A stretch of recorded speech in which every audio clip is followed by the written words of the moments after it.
तो कहने को बहुत डेवलपमेंट हो रहा है कि हमने बड़ी हाईवे बना दिए, हमने बड़ी सड़कें बना दी, लेकिन वो भी ऑर्गेनाइज सेक्टर के हित के लिए बनाए जा रहे हैं, जिससे कि ऑर्गेनाइज सेक्टर और पेनिट्रेट कर जाएगा गांव-गांव में और कस्बों में, जिससे कि वहाँ का रोजगार बहुत बड़ा प्रभावित होगा।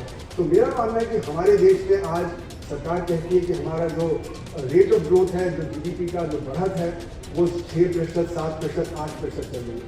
लेकिन ये जो ग्रोथ है, ये संगठित क्षेत्र की ग्रोथ है, क्योंकि हमारे असंगठित क्षेत्र के जो आंकड़े आते नहीं हैं या आते भी हैं तो बहुत ही कमज़ोर है वो आंकड़े। तो 6, 7, 8% की ग्रोथ हमारे संगठित क्षेत्र की है, और जो असंगठित क्षेत्र है उसमें नोटबंदी के समय से गिरावट है। नोटबंदी ने असंगठित क्षेत्र को मारा, फिर जीएसटी ने उसको मारा, फिर एनबीएफसी क्राइसिस ने अगले साल किया, और उसके बाद 2020 में जब पैंडेमिक आया तो 4 बड़े झटके लगे हैं हमारे असंगठित क्षेत्र को, जिससे उसमें गिरावट है। बहुजन कैलेंडर पर भारी छूट, सिर्फ 300 रुपए में 10 कैलेंडर की बुकिंग करिए। संपर्क करिए 9711 666 पर। हाथी के दांत दिखाने के और खाने के और दिखा तो दिया जाता है कि हम बहुत कुछ करेंगे, लेकिन किया नहीं जाता है। तो जो वित्त मंत्री हैं उनके पास 2-3 चीजें होती हैं जिससे वो अपने को और ज्यादा बढ़ चढ़ के पेश करते हैं।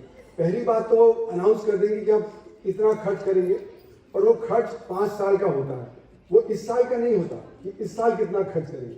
तो लगता है कि 5 साल में, जैसे कि पिछले साल कहा कि हम 2 लाख करोड़ रुपए देंगे रोजगार पैदा करने का, पर इस साल आपने कितना खर्च किया? जिस साल अलॉट किया तो 10 लाख करोड़ भी नहीं था। तो 2 लाख करोड़ बहुत बड़ा लगता है, हम लोग सोचते हैं बहुत कुछ रोजगार में पैदा होगा, लेकिन वहां पे खर्च नहीं होता। उसी तरह शिक्षा है, स्वास्थ्य है, उसी तरह पीने का पानी है, महिलाओं का बजट है, दलितों का बजट है। दलितों का जो बजट है वो तो अभी बताया ही अशोक जी ने कि क्या किस प्रकार से होता है, तो उसमें भी बढ़ चढ़ के दिखा दिया जाता है कि हम इतना खर्च करेंगे, लेकिन जब बजट रिवाइज आता है तो उसमें लगता है कि जब बहुत कम खर्च हुआ, और जब एक्चुअल आता है तो और भी कम। उसके आंकड़े अभी अशोक जी ने बताए, मेरे अपने लेख में मैंने ये बताया है कि किस प्रकार से होता है।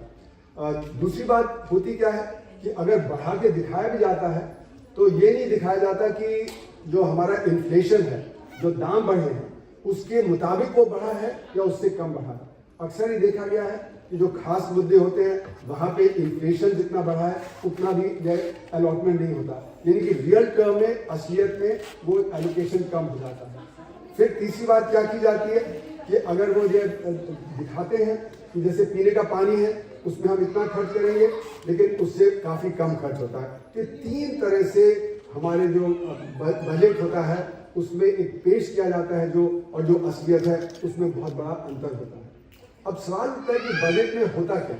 बजट में पैसा उठाया जाता है, उसके लिए आप साधन उठाते हैं, वो टैक्स से होता है, डायरेक्ट टैक्स यानी प्रत्यक्ष कर, इनडायरेक्ट टैक्स यानी अप्रत्यक्ष कर, फिर आपका जो बाकी जो और तरह से जो पैसा उठाया जाता है। तो उसमें जो प्रत्यक्ष कर है वो तो अमीरों पे लगता है, लेकिन जो अप्रत्यक्ष कर है वो सब आदमियों पे लगता है, जो गरीब है उसके ऊपर भी लगता है। तो हमारे देश में अप्रत्यक्ष कर से 11.5% उठाया जाता है और प्रत्यक्ष कर से 6.5%, यानी कि जितना अमीरों से उठाया जाता है उससे दुगना ज्यादा है जो आम आदमी है उससे उठाया जाता है। तो भार आम आदमी के ऊपर पड़ता है, जिसको हम मानते हैं कि उसके टैक्स देने की क्षमता नहीं है, उससे ये सारा पैसा उठाया जाता है।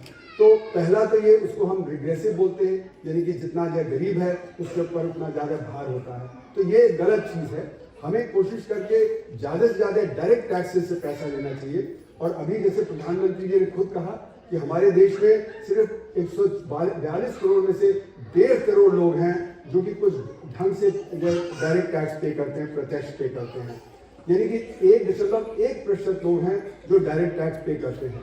कहने को 9 करोड़ लोग डायरेक्ट टैक्स के दायरे में आते हैं, लेकिन उसमें से करीब 5 करोड़ हैं जो कि निल रिटर्न फाइल करते हैं, यानी कि उनको कोई टैक्स नहीं देना होता है, और बाकी जो है उसमें से सिर्फ 1.5 करोड़ ही हैं जो कि कुछ रहते हैं।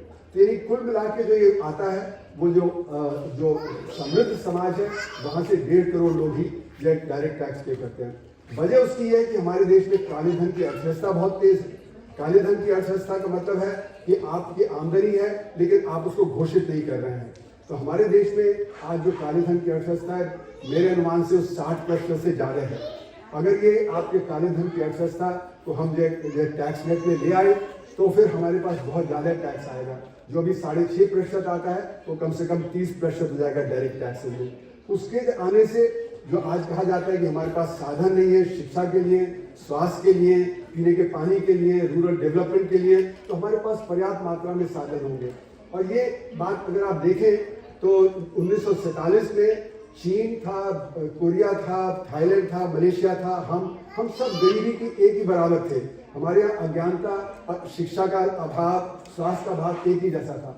लेकिन उन देशों ने सन 80 के दशक से आते आते बहुत ज़्यादा आगे तरक्की कर ली। वजह यह कि उन्होंने 10% अपना जो जीडीपी है उसका शिक्षा पे खर्च करना शुरू कर दिया। हमारे यहाँ कभी हमने 3.8% से ज़्यादा नहीं खर्च किया। तो अमर्त्य सेन ने एक लेख लिखा था 86 में, जिसमें उन्होंने दिखाया कि जो ये देश थे साउथ ईस्ट एशिया के, ये मलेशिया, साउथ कोरिया वगैरह, इन्होंने 10% शिक्षा पे खर्च करना शुरू किया और 3% उन्होंने स्वास्थ्य पे खर्च करना शुरू किया। और उन्होंने दिखाया कि वहाँ का जो लेबर है वो समृद्ध हो गया और जो लेबर है उसका जो मतलब जो प्रोडक्टिविटी है वो ज़्यादा बढ़ गई और इसीलिए वो बहुत आगे निकल गए।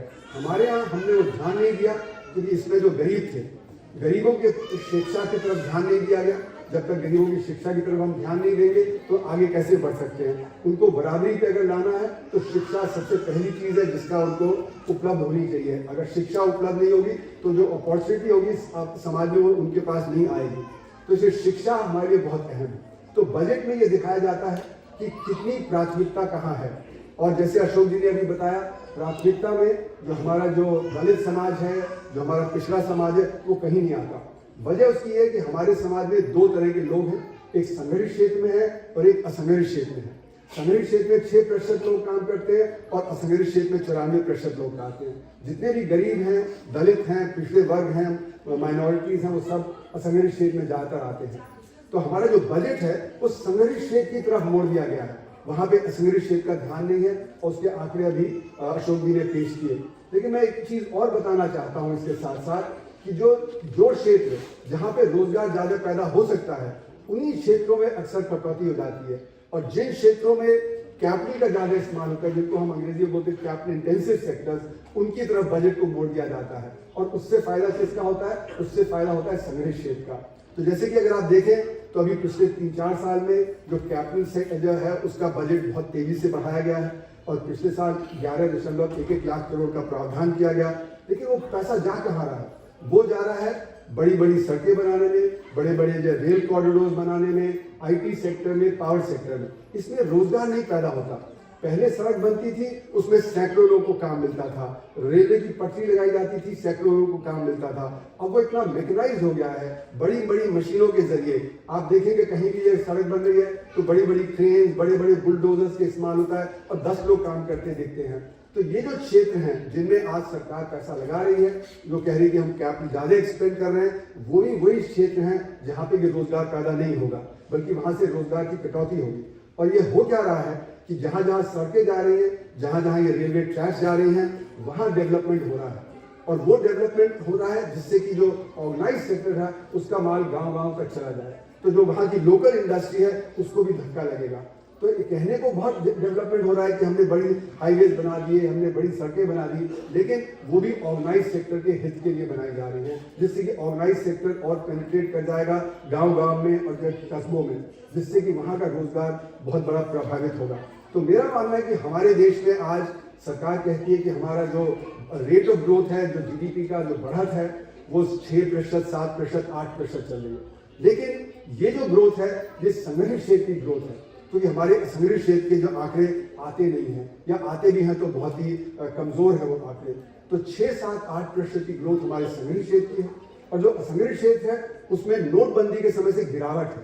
नोटबंदी ने असंगठित क्षेत्र को मारा, फिर जीएसटी ने उसको मारा, फिर एनबीएफसी क्राइसिस ने अगले साल किया और उसके बाद 2020 में जब पैंडेमिक आया तो 4 बड़े झटके लगे हैं हमारे असंगठित क्षेत्र को, जिससे उसमें गिरावट है।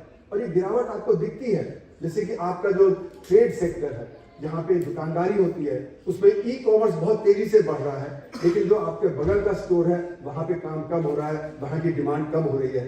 तो ये जो डिमांड डिस्प्लेस हो रही है, यही आपका जो आ रहा है टेक्सटाइल सेक्टर से, लेदर गुड सेक्टर से, प्रेशर कुकर इंडस्ट्री से, लगेज इंडस्ट्री से, सब जगह से खबर आ रही है कि असंगठित क्षेत्र में गिरावट है और संगठित क्षेत्र बढ़ रहा है। तो असंगठित क्षेत्र की गिरावट अगर आप जोड़ ले तो हमारी अर्थव्यवस्था 1 या 2% की रफ्तार से बढ़ रही है, न कि 7 या 8% की रफ्तार से। तो इसका मतलब ये हुआ कि अभी हम 5वीं बड़ी अर्थव्यवस्था नहीं बन पाए हैं, अभी हम 9वीं बड़ी अर्थव्यवस्था हैं, और यही अगर रहा तो हम 3री बड़ी अर्थव्यवस्था भी नहीं बन पाएंगे। लेकिन सरकार को प्रचार का एक माध्यम मिल गया कि कोई भी क्वेश्चन नहीं कर रहा कि जीडीपी के आंकड़े सही हैं या गलत हैं। अगर जीडीपी के आंकड़े गलत हैं तो ये जो प्रचार किया जा रहा है कि बहुत खुशहाली हो गई है, बहुत समृद्धि हो गई है, तो फिर बेरोजगारी क्यों बढ़ रही है? आज बेरोजगारी बहुत चरम पे है, और बेरोजगारी इसलिए बढ़ रही है क्योंकि जो संगठित क्षेत्र है उसमें रोजगार पैदा नहीं होता, उसमें ऑटोमेशन बहुत है, उसमें मैकेनाइजेशन बहुत है, वहां पे मशीनों से काम होता है। उदाहरण के तौर पे अगर आप मारुति देख लें तो मारुति में आज से 10 साल पहले 10 आदमी और 10 रोबोट एक कार पे काम करते थे और 58 सेकंड में एक कार बाहर निकलती थी। अब क्या हो गया है, 38 सेकंड में एक कार बाहर निकलती है, उसमें 20 रोबोट और 5 लोग काम करते हैं, यानी उत्पादन दुगना हो गया है और जो आपका रोजगार है वो आधा हो गया है। उसी तरह बैंकिंग सेक्टर में देख लीजिए, बैंकों का काम 1990 के कंपैरिजन में आज 1000 गुना बढ़ गया है, लेकिन वहां पे जो स्टाफ है वो आधा हो गया है, क्योंकि आज आपको अपने मोबाइल पे आप जो बैंकिंग कर सकते हैं, अपने कंप्यूटर से कर सकते हैं, आपको बैंकों के अंदर जाने की जरूरत नहीं है। तो जितना हमारा संगठित क्षेत्र बढ़ रहा है उससे असंगठित क्षेत्र पे असर हो रहा है, उससे हमारी बेरोजगारी पे असर हो रहा है, और बेरोजगारी का सबसे बुरा असर किस पे हो रहा है? जो जितना गरीब है उस पर उतना ज्यादा असर हो रहा है। महिलाओं पे असर हो रहा है, महिलाओं को काम नहीं मिल रहा, वो बेचारी घर पे मेहनत करती हैं लेकिन उनको काम नहीं मिल रहा। बच्चों पे असर हो रहा है क्योंकि हमारे जो शिक्षित नौजवान है उसको काम नहीं मिल रहा जिस तरह का उसकी डिग्री है। तो उदाहरण के तौर पे 2016 में जब उत्तर प्रदेश में 360 नौकरी निकली थी पियोन की, तो उसके लिए 23 लाख लोगों ने अप्लाई किया था, जिसमें 380 पीएचडी थे, 2 lakh BTech, MTech, BCom, MCom थे। तो आपने बीटेक, एमटेक भी कर लिया, लेकिन आप जो इसकी नौकरी करने को तैयार हैं पियोन की, क्योंकि काम नहीं मिल रहा है। ये काम नहीं मिलने की वजह से जो हमारे जो नौजवान हैं वो हताशा और निराशा के जो शिकार हैं। हताशा और निराशा तो मोबाइल फोन पे लगे रहते हैं या वो ड्रग्स और ड्रिंकिंग में चले गए हैं। तो इनके माता पिता भी उनको कोसते हैं कि आपको तो कुछ काम नहीं मिल रहा, हमने इतना पैसा खर्च किया। तो ड्रग्स और ड्रिंकिंग के चलते हुए आज परिवारों में जब वायलेंस हो गई, क्योंकि उनके पास पैसा नहीं है तो छीना झपटी हो रही है। तो एक बिहार की स्टडी थी जिसमें ये बात सामने आई कि आज नौजवान कितना हताश और निराश है। तो कुल मिला के जब तक कि बजट की प्राथमिकता नहीं बदली जाएगी, जब तक कि हम शिक्षा पे 10%, हम स्वास्थ्य पे 3%, हम जो पीने के पानी है, जो ओबीसीज का बजट है, जो SC ST का बजट है, जो माइनॉरिटीज का बजट है, जब तक वो नहीं बढ़ाएंगे तब तक ये स्थिति इसी प्रकार बनी रहेगी और देश की परेशानी और ज्यादा आगे बढ़ती रहेगी। तो मेरा मानना है कि एक वैकल्पिक बजट बनाना बहुत जरूरी है। हम लोगों ने सन 93-94 और 94-95 में एक वैकल्पिक बजट बनाया था, जिसमें हमने दिखाया था कि देश में साधनों की कमी नहीं है, अगर कमी है तो इच्छा शक्ति की कमी है। अगर हमारी इच्छा शक्ति होगी तो हम जो गरीब तबका है उसकी तरफ ज्यादा प्रावधान करेंगे, उसकी जो परेशानी है उसकी तरफ हम ध्यान देंगे। तो साधनों की कमी क्यों नहीं है? क्योंकि जो गरीब आदमी है उसके लिए जो संसाधन चाहिए वो सारे देश में उपलब्ध है, लेकिन अमीरों के कंज्यूमरिज्म के लिए साधनों की कमी पड़ती है। अमीरों का कंजम्पशन है, उसके लिए पेट्रोल बाहर से मंगवाना पड़ता है, कार के पुर्जे बाहर से मंगवाने पड़ते हैं, लेकिन गरीब आदमी का जो घर है, जो पानी है, जो उसकी शिक्षा है, उसके लिए कुछ भी बाहर से उपलब्ध करने की जरूरत नहीं है। तो हमारे पास साधनों की कमी नहीं है, इच्छा शक्ति की कमी है। तो इसलिए मैं अशोक जी को कहूंगा कि दोबारा से वैकल्पिक बजट दोबारा बनाना शुरू करें, जिससे कि हम एक ये अपना पेश कर सके कि किस प्रकार का बजट होना चाहिए, जिससे कि गरीब आदमी और जो दलित है उसका जो है और ज्यादा आगे बढ़े। तो ये जो समस्या जो आज आ रही है कि जब बजट बनता है वो बजट बनता है CII, FICCI और SOCHM के दबाव में। वो लोग अगस्त सितंबर में अपना जो है वो पेश कर देते हैं सरकार के सामने कि क्या उनकी मांगे हैं, लेकिन जो लेबर की डिमांड है, जो दलितों की डिमांड है, वो पेश नहीं होती है। तो इसलिए उनका जो हक है वो हक नहीं मिलता है। तो मेरा मानना है कि इस पर बड़ा प्रेशर बनाना बहुत जरूरी है, और मैं अशोक जी को बहुत मुबारक देता हूँ कि उन्होंने इतना काम करके इतना सारा पेश किया हमारे सामने। धन्यवाद।